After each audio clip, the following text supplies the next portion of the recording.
Hello friends, आज हम contract costing के बारे में पढ़ेंगे।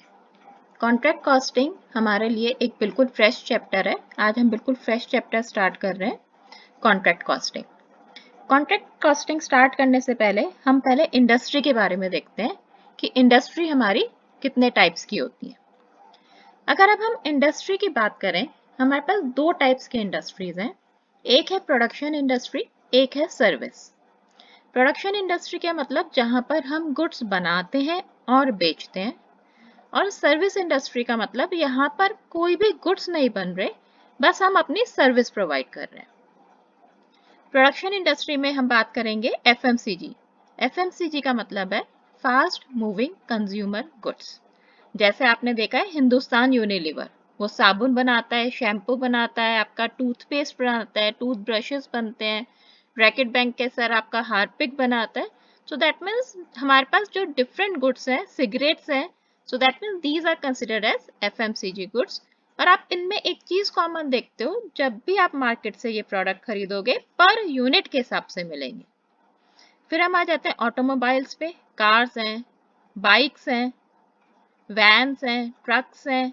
सो जब भी आप मार्केट जाओगे पर यूनिट है, मतलब एक गाड़ी का प्राइस है, एक ट्रक का प्राइस है, एक स्कूटर का प्राइस है। फार्मास्यूटिकल इंडस्ट्रीज, फार्मास्यूटिकल इंडस्ट्रीज आपकी मेडिसिन हो जाती हैं। आप जब मार्केट जाते हो मेडिसिन लेते हो, वो भी आपको पर यूनिट के हिसाब से मिलता है।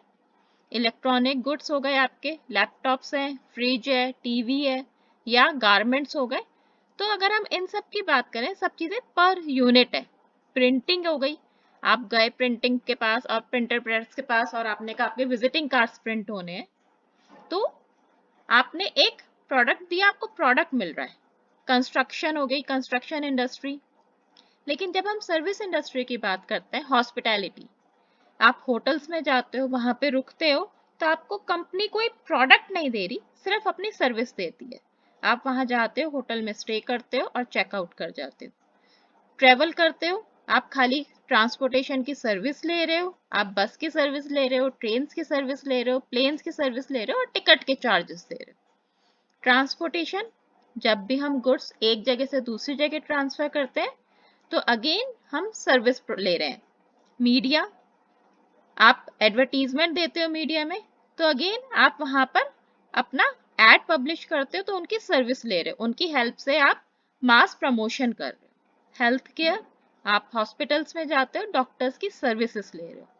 एंटरटेनमेंट, मूवी थिएटर्स जाते हो, वहां पर आप मूवी वॉच करते हो और आ जाते हो। आप वहां से कोई प्रोडक्ट खरीद के नहीं ला रहे।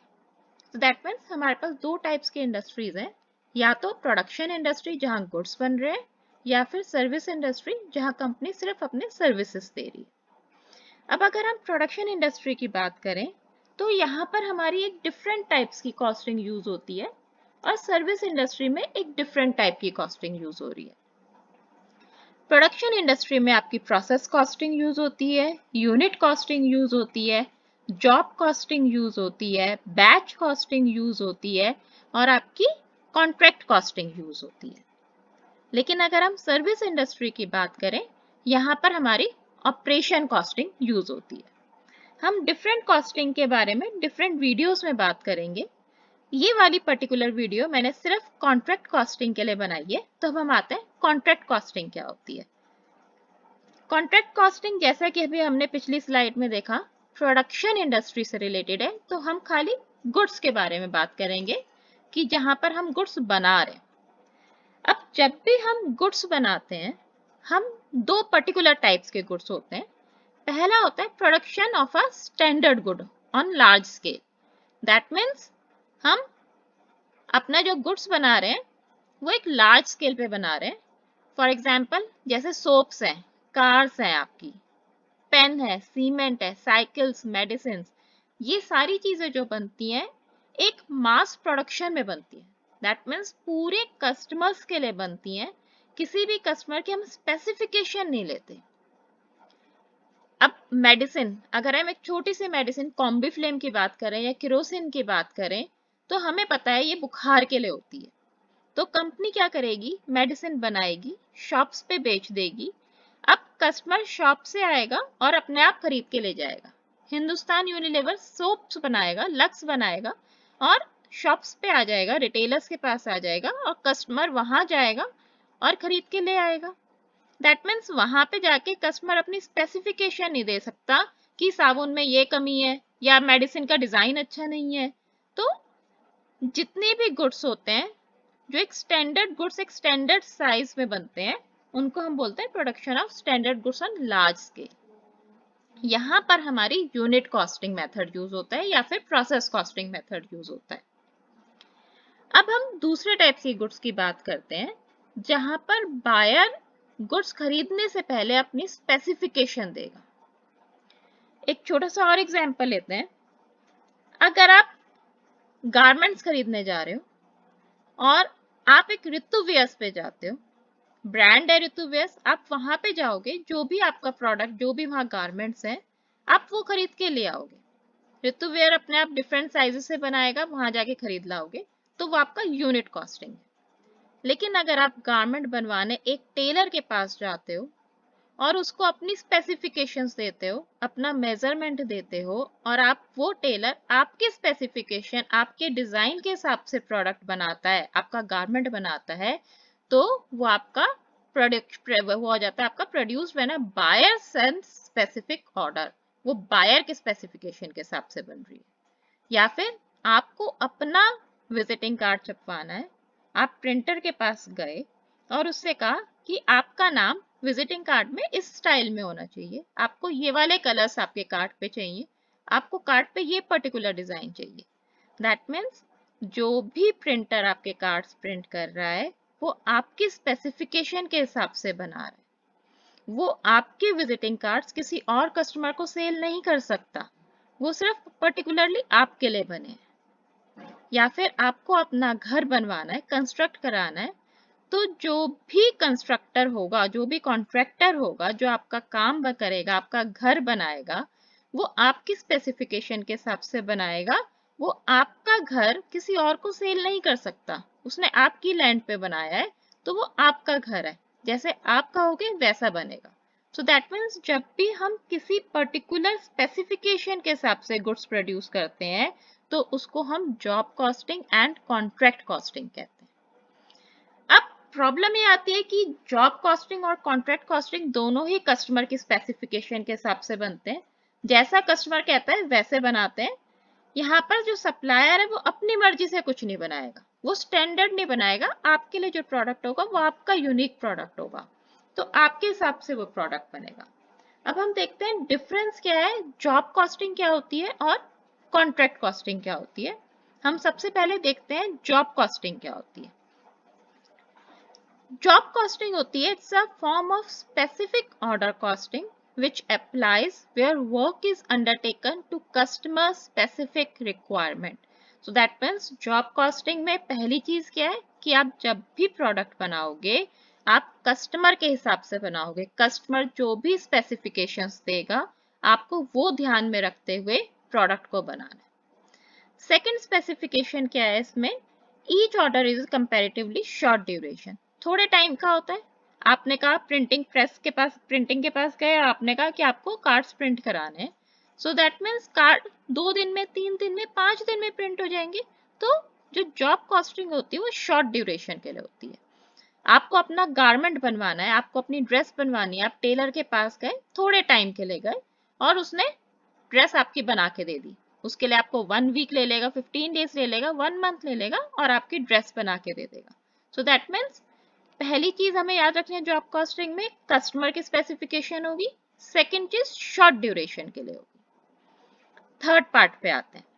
The work is usually carried out within the factory और workshop and moves through processes and operations as a continuously identifiable unit. जब भी आपका प्रोडक्ट बनेगा जॉब कॉस्टिंग में विद इन द फैक्ट्री बनेगा। अब हमने एग्जांपल लिया आपकी विजिटिंग कार्ड्स का, आपको अपने विजिटिंग कार्ड्स प्रिंट कराने हैं, आप प्रिंटर के पास गए और उसको अपनी स्पेसिफिकेशन दी। प्रिंटर अब कहाँ प्रिंट करेगा, प्रिंटर जितने भी आपके विजिटिंग कार्ड्स प्रिंट करेगा अपनी फैक्ट्री में करेगा जहां पर भी उसकी प्रिंटिंग प्रेस इंस्टॉल्ड है। सो दैट मीन्स यहाँ पर प्रिंटर अपने प्रीमाइसेस में आपके गुड्स बना रहे हैं। प्रिंटर के अपने प्रीमाइसेस में उसकी प्रिंटिंग मशीन है, उसकी लेबर है, उसके टूल्स है, मे बी इंक है, मे बी पेपर है, उस सब कुछ, उसका मटेरियल, वेजेस, ओवरहेड्स उसकी अपनी फैक्ट्री में है। वो वहां पे गुड्स बना रहा है और जैसे ही गुड्स बन के तैयार हो जाएंगे वो आपको डिलीवर करेगा।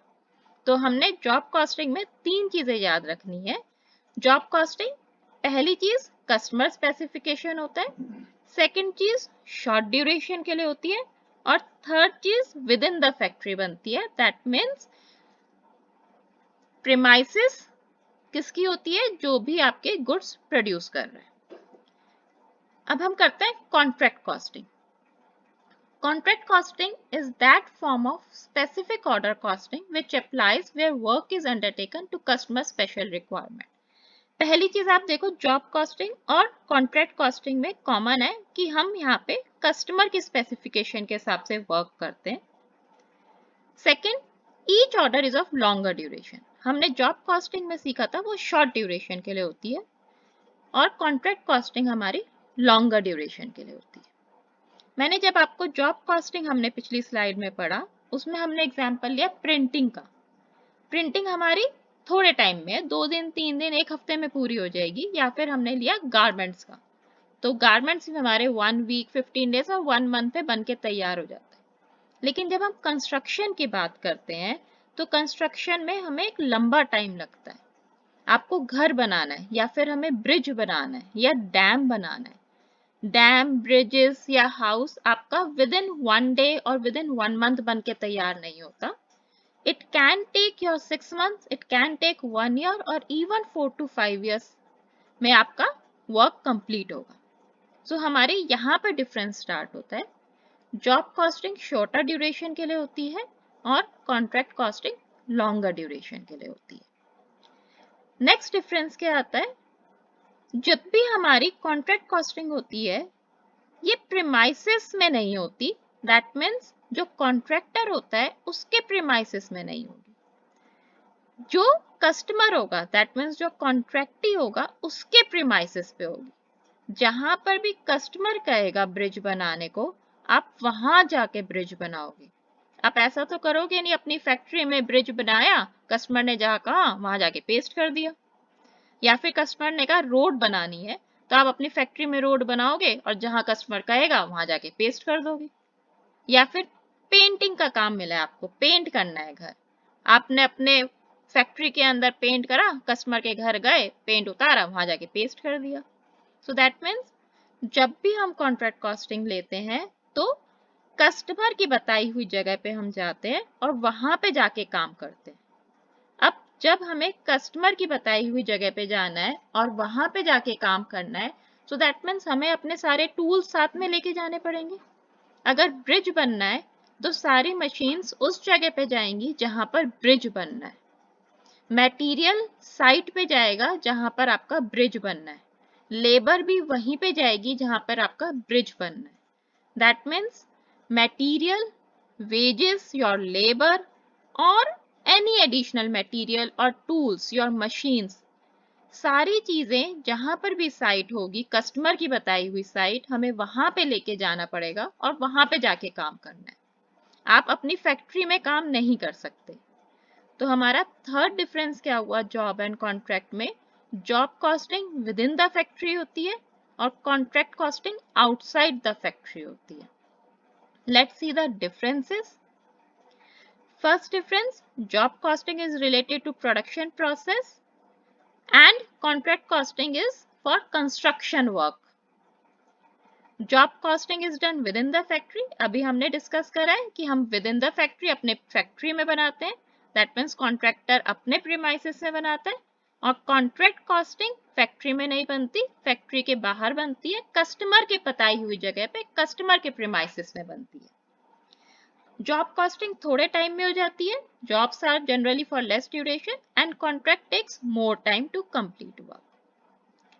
लास्ट डिफरेंस, जब हमारी जॉब कॉस्टिंग थोड़े टाइम के लिए होती है, 1 महीने में के लिए होती है या 2 महीने के लिए होती है, तो हमें 2 महीने में पता चल जाता है कि हमने कितना प्रॉफिट कमाया। आपने मुझे कार्ड्स दिए कि मेरे को आपके कार्ड्स प्रिंट करने हैं, मैंने आपसे कॉन्ट्रैक्ट लिया, ठीक है, मैं आपको 1000 रुपीज में आपके visiting card 1000 visiting cards they दूंगी। तो जैसे ही मैंने आपको विजिटिंग कार्ड्स दिए, आपने मुझे पेमेंट कर दी 1000 रुपीज की, तो मुझे पता चल गया कि मुझे कितना प्रॉफिट हुआ है। लेकिन अगर हम कॉन्ट्रैक्ट कॉस्टिंग की बात करें, तो कॉन्ट्रैक्ट कॉस्टिंग जब बिल्डिंग हमारी बन के 1 साल में तैयार नहीं होगी, हमारी बिल्डिंग को 2 साल 3 साल 4 साल लग रहे हैं, तो ऑब्वियसली हमें प्रॉफिट निकालने में प्रॉब्लम होगी। तो जब भी हम कॉन्ट्रैक्ट कॉस्टिंग करते हैं, तो हम एनुअल प्रॉफिट निकालते हैं कि 1 साल में हमने कितना सामान लगाया या कितनी लेबर लगाई, हमारा टोटल कितना एक्सपेंस हुआ और हमने टोटल कितना काम करा, हमें कितनी पेमेंट मिली, हम उसके हिसाब से अपना प्रॉफिट कैलकुलेट करते हैं। So that means contract costing can be calculated even when work is in progress. हमने यहाँ पे प्रॉफिट एंड लॉस अकाउंट सीखा था जब हम 11th-12th में थे। प्रॉफिट एंड लॉस अकाउंट में भी हमने सीखा था कि business is an ongoing concept और हम उसमें भी एनुअल प्रॉफिट एंड लॉस निकालते हैं क्योंकि हमें एनुअली गवर्नमेंट को टैक्स देना होता है। सिमिलरली कॉन्ट्रैक्ट अकाउंट में भी हम एनुअल प्रॉफिट एंड लॉस निकालेंगे क्योंकि हमें गवर्नमेंट को टैक्स भी देना है और कॉन्ट्रैक्टर को भी ये देखना है कि उसने 1 साल में कितना प्रॉफिट कमाया। अब हम फर्दर डिस्कस करेंगे only contract costing, job costing हम नेक्स्ट वीडियो में डिस्कस करेंगे। अब अगर हम कॉन्ट्रैक्ट कॉस्टिंग की बात करें तो हम सबसे पहले सीखते हैं what do you mean by void contract. Contract means an agreement to supply or work based on the fixed price. अब आप यहाँ पे देख रहे हो कि यहाँ पर एक एग्रीमेंट हो रहा है।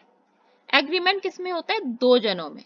दैट मीन्स आपका पहला रूल हो जाएगा कॉन्ट्रैक्ट कॉस्टिंग में, 2 पार्टीज विल बी इन्वॉल्व। मैंने एक एग्जाम्पल लिया है, mister A wants his residential building to be constructed, so he approaches mister B to do his work. यहाँ पे 2 पार्टीज हैं, mister A and mister B.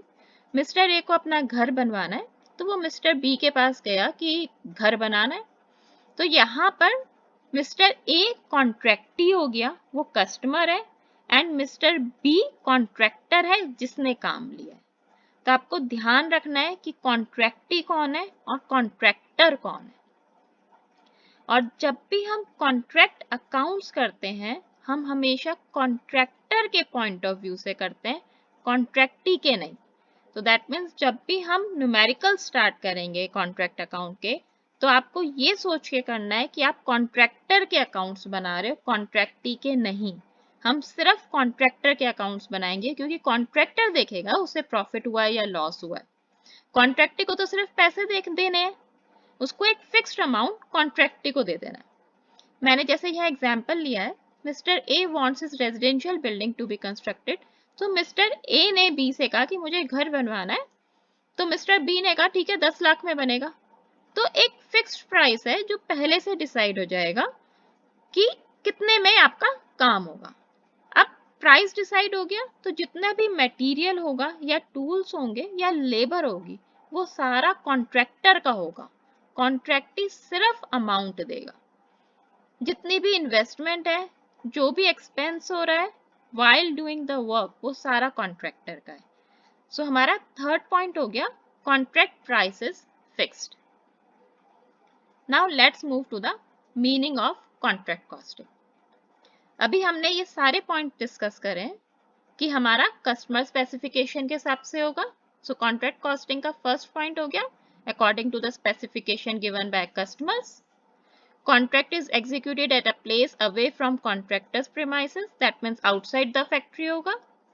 Each contract is a separate unit। अब इस पे discuss करते हैं। अब suppose करो मैं कॉन्ट्रैक्टर हूँ, मेरा काम है बिल्डिंग्स बनाना, तो एक बार में क्या मैं एक ही कॉन्ट्रैक्ट लूंगी? नहीं, मैं एक बार में एक से ज्यादा कॉन्ट्रैक्ट भी ले सकती हूँ। मैं मिस्टर ए से भी कॉन्ट्रैक्ट ले सकती हूँ उसका घर बनाने के लिए, मिस्टर बी का भी ले सकती हूँ, मिस्टर सी का भी ले सकती हूँ, मिस्टर डी का भी ले सकती हूँ। दैट मीन्स मैं एक बार में 4 कॉन्ट्रैक्ट्स भी ले सकती हूँ, 5 भी ले सकती हूँ। मैं उतनी ही लेबर लगा दूंगी, सब साइट्स पे उतना मटेरियल भेज दूंगी। दैट मीन्स एक साथ मेरे 4 प्रोजेक्ट्स भी चल सकते हैं। सो अगर मेरे 4 प्रोजेक्ट्स चल रहे हैं, 4 बिल्डिंग्स बन रही हैं, तो हर एक बिल्डिंग एक सेपरेट कॉन्ट्रैक्ट माना जाएगा और हर एक बिल्डिंग का एक सेपरेट कॉन्ट्रैक्ट अकाउंट बनेगा। हर एक बिल्डिंग का डिफरेंट प्रॉफिट निकलेगा। So that means each contract is a separate cost unit. आप कभी भी दो कॉन्ट्रैक्ट्स को मिक्स नहीं करोगे। One contractor can take more than one contract at a time. We have proved it. Contract is usually for longer duration. Building बन रही है, लंबे टाइम के लिए बनेगी।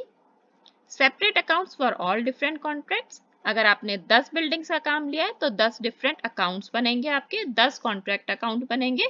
आप हर एक का प्रॉफिट अलग निकालोगे। If contract is completed within 1 year, then full contract amount is received.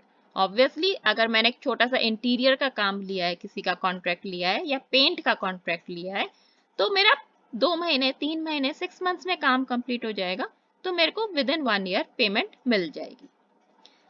लेकिन अगर मैंने काम कंप्लीट नहीं करा, मेरा काम 1 साल से ज्यादा के लिए है, बिल्डिंग ली मैंने, 2 साल लग गए बिल्डिंग बनने को, तो 1 साल से ज्यादा की है, तो ऑब्वियसली कॉन्ट्रैक्टी मुझे पूरी पेमेंट नहीं देगा। कोई भी कस्टमर सारा पैसा एडवांस में नहीं देता। जैसे जैसे हम काम करेंगे, कॉन्ट्रैक्टर काम करेगा, वैसे वैसे कॉन्ट्रैक्टी पेमेंट रिलीज करता है।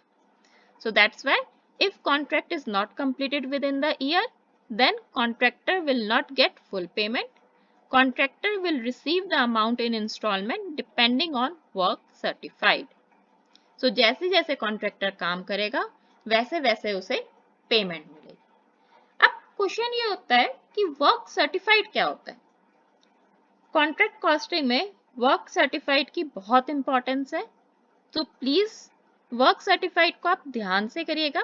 तो हम नेक्स्ट स्लाइड में डिस्कस करते हैं वर्क सर्टिफाइड क्या होता है। Work done. वर्क डन का मतलब है कि कॉन्ट्रैक्टर कॉन्ट्रैक्टी के पास जाके बोलता है कि मैंने इतना काम कर दिया। एक एग्जांपल लेते हैं।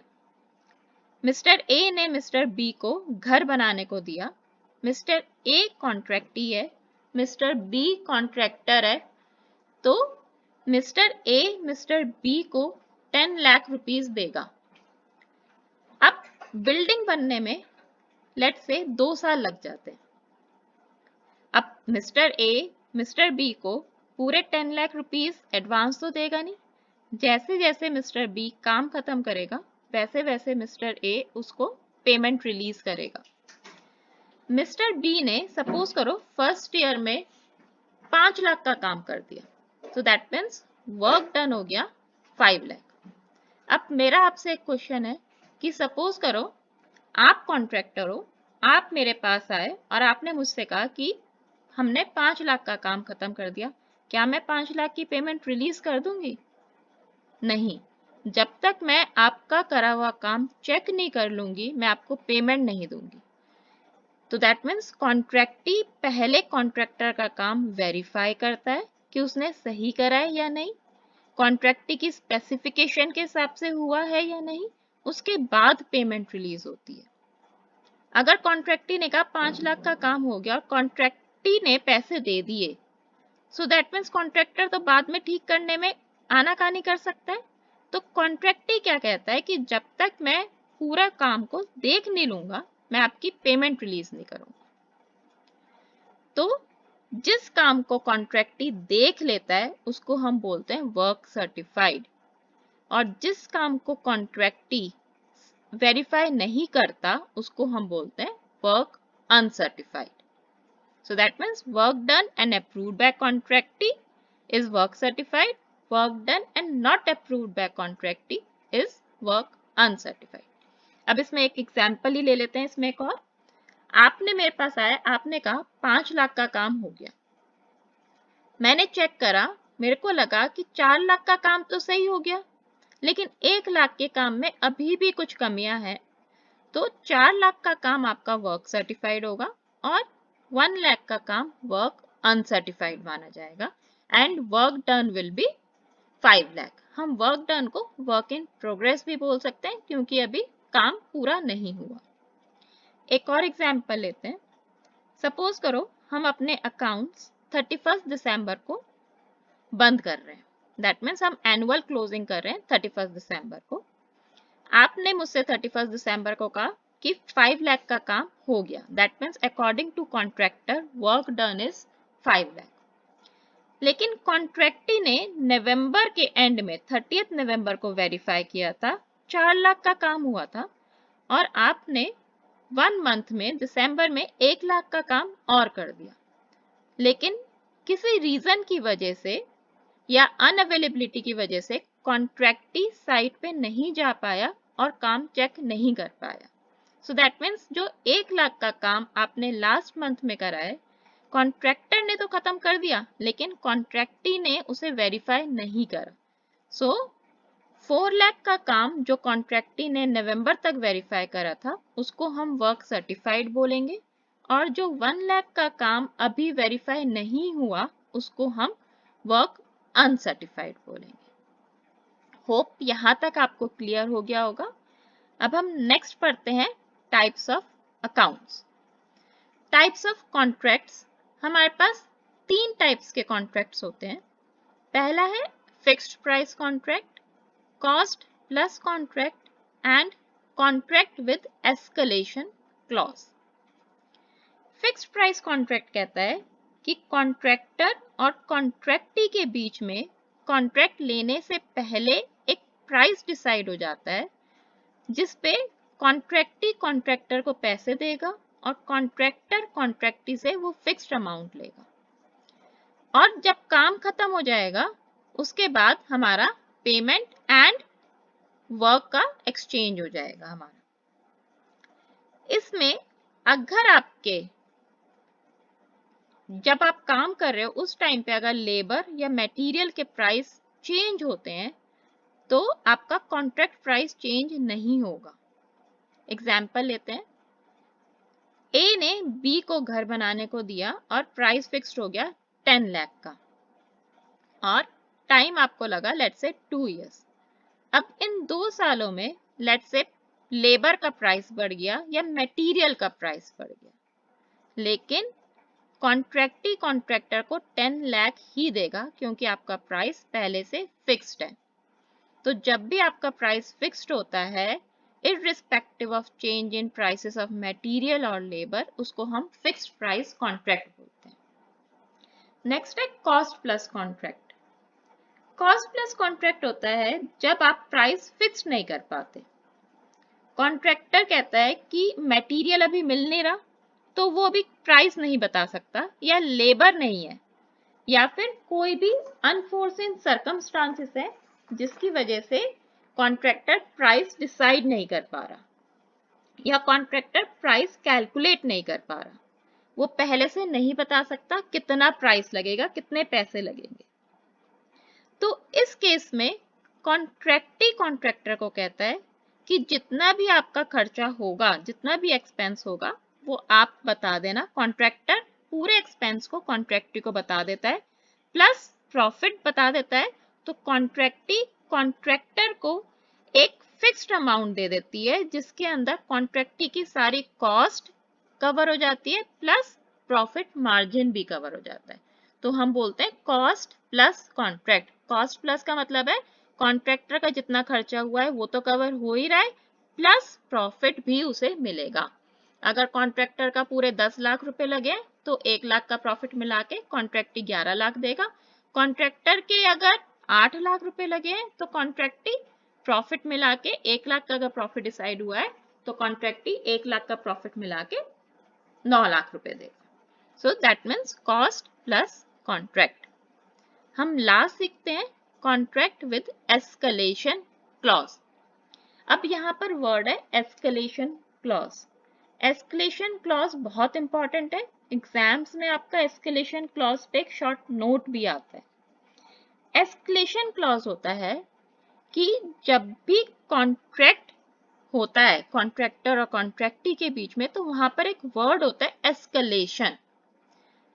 एस्केलेशन का मतलब है कि अगर ड्यूरेशन में जितने टाइम में काम हो रहा है अगर उस ड्यूरेशन में मटेरियल या लेबर के प्राइस एक सर्टेन परसेंटेज से ज़्यादा बढ़ते हैं तो आपका कॉन्ट्रैक्ट प्राइस भी इंक्रीज हो जाएगा। एग्जाम्पल, अगर आपका कॉन्ट्रैक्ट 10 लाख रुपीस का है तो उसमें एस्केलेशन क्लॉज लगा हुआ है कि if prices of material and labour increases by 5%, मतलब अगर 5% से ज्यादा मटेरियल के प्राइस और लेबर के प्राइस में चेंज आता है तो आपका कॉन्ट्रैक्ट प्राइस भी चेंज हो जाएगा। कितनी परसेंटेज से चेंज होगा वो प्री डिसाइडेड है। अगर हम इसी एग्जाम्पल में लें, अगर हम कहते हैं कि अगर कॉन्ट्रैक्ट प्राइस 5% से चेंज होगा तो आपका जो कॉन्ट्रैक्ट प्राइस 10 लाख का है वो 5% से इंक्रीज हो जाएगा।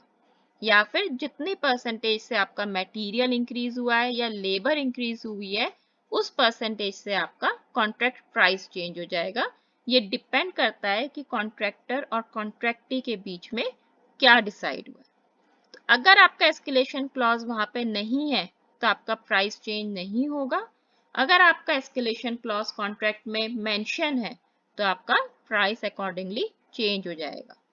अगर प्राइस डिक्रीज हुए हैं मटेरियल और लेबर के तो आपका कॉन्ट्रैक्ट प्राइस डिक्रीज भी हो सकता है। होप आपको समझ आया होगा। हम नेक्स्ट वीडियो में बात करेंगे कॉन्ट्रैक्ट कॉस्टिंग के परफॉर्मा की एंड इसकी कैलकुलेशंस की। Thank you.